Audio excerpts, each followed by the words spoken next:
Parliament এক দলীয় নয়, বরং এক ব্যক্তির পার্লামেন্ট। এটা এক ব্যক্তির পার্লামেন্ট। এক ব্যক্তি যা চায় পার্লামেন্টে তাই হবে।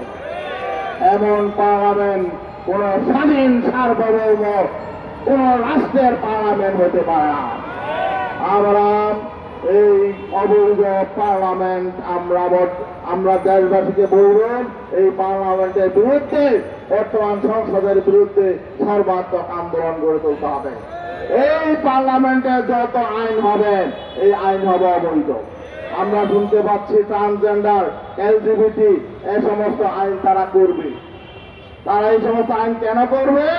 তারা এখন ইউরোপ আমেরিকাকে সন্তুষ্ট করার জন্য যা করার তাই করবে। কারণ এই নির্বাচন ইউরোপ আমেরিকা সন্তুষ্ট না, এই জন্য তাদেরকে সন্তুষ্ট করার জন্য তাদের মতো করে কিছু গণবিরোধী